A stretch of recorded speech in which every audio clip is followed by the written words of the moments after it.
घने जंगल की काली छाया, पत्तियों की सरसराहट की आवाज, एक टूटी फूटी झोपड़ी जो जंगल के एकदम बीचों बीच दिखाई दे रही थी। उसी के पास एक छोटा सा टूटा हुआ झूला, जो ऐसा प्रतीत हो रहा था कोई उसे झुला रहा है। अचानक वो एकदम रुक सा जाता है और एक घनघोर सन्नाटा सा छा जाता है। कभी कभी जिज्ञासा हमें ऐसे रास्तों पे ले जाती है जहाँ से वापस लौटना मुश्किल सा हो जाता है।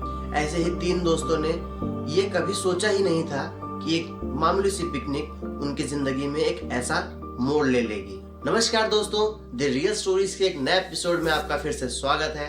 अमित, जो पढ़ाई में बहुत ही ज्यादा अच्छा है, वो थोड़ा घबरा जाता है पर दोस्तों का साथ कभी नहीं छोड़। रीना, जो बहुत ही ज्यादा हिम्मती है, साहसी और वो हमेशा खुश रहती। विकास, जो कि बहुत ही ज्यादा समझदार लड़का है, वो मुश्किल से मुश्किल परिस्थिति में भी बहुत ठंडे दिमाग से सोचता है और कोई ना कोई रास्ता निकाल लेता है। वो तीनों लखनऊ के एक कॉलेज में पढ़ते थे। वो बचपन से साथ थे, तो जब भी उन्हें मौका मिलता था वो आपस में प्लान करके किसी न किसी ट्रिप पर चले जाया करते थे। वो ऐसे ही हमेशा घूमते फिरते रहते थे, अपने फ्रेंडशिप की कुछ मेमोरीज कलेक्ट करते रहते थे। जैसे ही वह एक ट्रिप पे गए थे, वहाँ पर उन्हें एक पुराना नक्शा मिला जो लखनऊ के बाहरी इलाके का एक मैप था। वहाँ एक झरना था, उस झरने की ही डिटेल्स उस मैप में थी। तो उन्होंने प्लान किया कि क्यों ना नेक्स्ट वीकेंड पे हम उस झरने को देखने जाएं, और उनका ये प्लान जल्दी ही फिक्स भी हो गया और तीनों दोस्तों ने उस झरने को देखने का फैसला किया। विकास, जो हमेशा बहुत ज्यादा सतर्क रहता है, वह इस जगह पे जाने के लिए चिंतित था, नहीं जाना चाहता था। उसके मन में कुछ सवाल थे जो उसने गाँव वालों के मुंह से सुने थे। वहाँ की अजीबोगरीब कहानियां, कुछ रहस्यमयी बातें जो सुनी थी, इन सब चीजों को लेकर वह इस ट्रिप पे जाने के लिए मना कर रहा था। लेकिन रीना और अमित का उत्साह देखकर वह उन्हें मना नहीं कर पाया।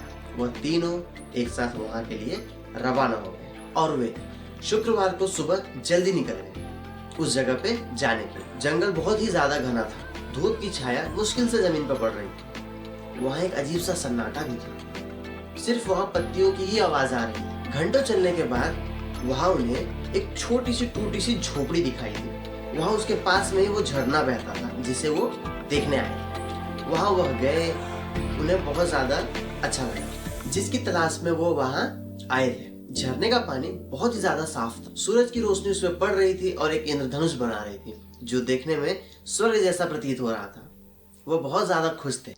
कुछ देर आराम करने और खाना खाने के बाद रीना उस तालाब की तरफ जाती है। कुछ देर बाद अमित को बहुत तेज चीखने की आवाज आती है झरने की तरफ। वह वहां जाके देखता है रीना पानी में डूब रही है। वह बिना कुछ सोचे समझे सीधा पानी में छलांग लगा देता है और उसे किसी तरह बचा के बाहर निकालता है। रीना बेहोश हो चुकी थी। घबराते हुए विकास ने अपने फोन पे नेटवर्क खोजा, लेकिन वहां कोई सिग्नल नहीं था। इस चीज से वो परेशान हो गया। रात होने वाली थी, सूरज भी ढलने वाला था, इसलिए उसने उस झोपड़ी में ही रहने का निर्णय लिया। लेकिन अमित इस चीज से बिल्कुल भी राजी नहीं था। रीना की ऐसी हालत देखकर वो उसके पास कोई और विकल्प नहीं था, इसलिए उसने हाँ कर दी। रात होते ही घर के अंदर अजीब सी आवाजें आने लगी, किसी के फुसफुसाने की, चीखने की, चिल्लाने की, सिकड़ियों की खनखनाहट की आवाज। इन आवाजों के कारण वो डर में आ गए। उन्हें अजीब सा खौफ वहां महसूस हो रहा था। तभी थोड़ी देर बाद रीना की आंख खुली। वो बहुत ज्यादा कमजोर महसूस कर रही थी। वह जैसे ही उठे, वो आपस में सब चिपक कर बैठ गए। डर की वजह से सबका बुरा हाल था।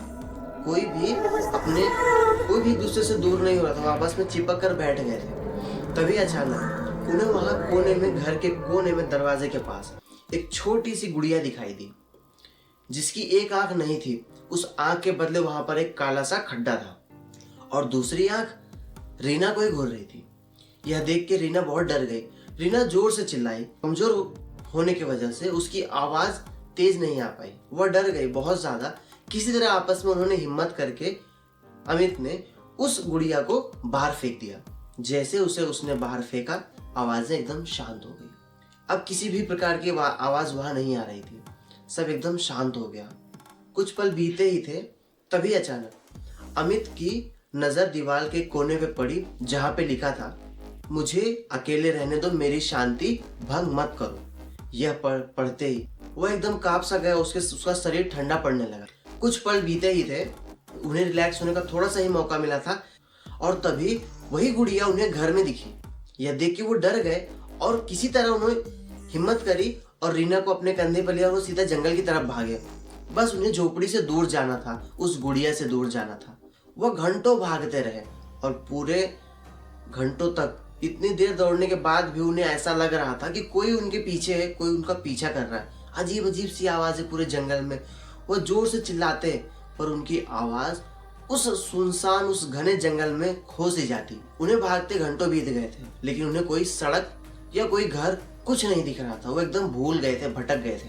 अजीब सी आवाजें उनका पीछा कर रही थी। कुछ देर और चलने के बाद उन्हें ऐसा लगा कि कोई बच्चा रो रहा है, किसी बच्चे की रोने की आवाज है। वो जैसे ही उस आवाज का पीछा करते हैं और वहां जाते हैं तो उन्हें एक गांव मिल जाता है और उस गांव में पहुंचने के तुरंत बाद पूरे गांव में एकदम सन्नाटा। उस बच्चे की आवाज भी गायब हो जाती है, कुछ नहीं, किसी भी प्रकार का शोर शराबा नहीं, एकदम शांत। जैसे वो गांव में जाते हैं, वो गांव में थोड़ा घूम के देखते हैं, वहां पे जितने घर थे सब खाली थे, किसी में दरवाजे नहीं थे, सब खुले थे। तभी उन्हें एक घर में से आवाज आती है। वो उस घर को देखने जाते हैं, अंदर जाते हैं और जैसे ही वो अंदर घुसते हैं वैसे उन्हें जोर से चीखने की आवाज आती है। तभी उन्हें याद आता है कि रीना तो बाहर है। जब वो रीना के पास भाग के आते तो रीना वहां नहीं होती। एक घर में वैसे उसे ढूंढना शुरू करते हैं। एक घर में जैसे ही वह जाते हैं उन्हें वहां रीना बेहोश दिखाई देती। रीना बेहोश थी, पास में ही वह गुड़िया पड़ी थी। उस गुड़िया की एक आंख नहीं थी और दूसरी आंख रीना को घूर रही थी। वो उस गुड़िया को वापस देख के बहुत ज्यादा डर गए थे और उनके चेहरे का रंग उड़ गया था। जैसे ही उन्होंने रीना को देखा और वापस गुड़िया को देखा तो गुड़िया इस बार उन्हें घूर रही थी और उसकी जो हंसी थी वो बेइंतहाशा फटी हुई थी, एकदम ज्यादा बड़ी हो गई थी। ऐसा लग रहा था इन्हें डरा हुआ देख के बहुत ज्यादा खुश है। उनकी हालत खराब हो गई। वो बिना कुछ सोचे समझे भागे, उस गांव से बहुत दूर भागे भागे भागे और भागते ही गए।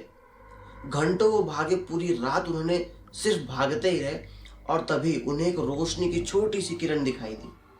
वो वहां गए, वहां एक मंदिर था। मंदिर के पास गए, अंदर कोई नहीं था, कोई आदमी नहीं, कुछ नहीं। जैसे वो वहां से बाहर आए, वो थोड़ी दूर और गए थे, तभी अचानक उन्हें एक और रोशनी दिखी। वो उस रोशनी के पास पहुंचे थे। एक छोटा सा बैठका था। बैठका यानी जो पेड़ के आसपास छोटा सा प्लास्टर करके बना दिया जाता है बैठने के लिए, उस टाइप का होता है। तभी अमित के कंधे पर एक हाथ आता है। वो हाथ बहुत ज्यादा ठंडा था। अमित डर के उसे पीछे मुड़ के देखता है। वहां पे एक साधु खड़ा था। साधु उनसे कहता है, तुम्हें वहां पे लिखा हुआ दिखा था ना कि मेरी शांति भंग मत करो, मुझे अकेला रहने दो। तुम्हें कोई चीज समझ नहीं आती। इतना कहते ही वो साधु वहां से गायब हो जाता है। वो जैसे ही यहाँ वहां देखते हैं उन्हें कोई नहीं दिखता, पर जैसे उनकी नजर नीचे पड़ती है उस जमीन पे, वहां उन्हें वही छोटी गुड़िया दिखाई देती है जिसकी एक आंख नहीं थी और वो बहुत ज्यादा हंस रही थी। जैसे उन्होंने उसे देखा, उसकी दूसरी आंख उन्हें ही घूर रही थी। इस बार उसकी हंसी और ज्यादा बड़ी हो गई थी, जैसे उसे बहुत ज्यादा मजा आ रहा हो। यह देख के वह एकदम डर गए और वह सीधा भागे भागे वह सुबह तक भागते रहे। भागते भागते वह एक गांव पहुंच गए। सुबह हो चुकी थी। वहां उस गांव में जाने के बाद लोगों से उन्होंने इस बारे में बताया तो लोगों का कहना था वहां तो कोई मंदिर ही नहीं है, वहां कोई साधु भी नहीं रहता, ऐसी कोई झोपड़ी ही नहीं है। तो इन्होंने जो कुछ देखा, क्या वो झूठ था या इनका वहम था? इस चीज को लेकर अमित और विकास दोनों बहुत ज्यादा परेशान थे। सालों बीत गए हैं लेकिन आज भी उन्हें यह हादसा उतना ही डराता है जितना वह उस रात डरे थे। आज तक रीना का कुछ पता नहीं चला। रीना तब से वापस नहीं आई।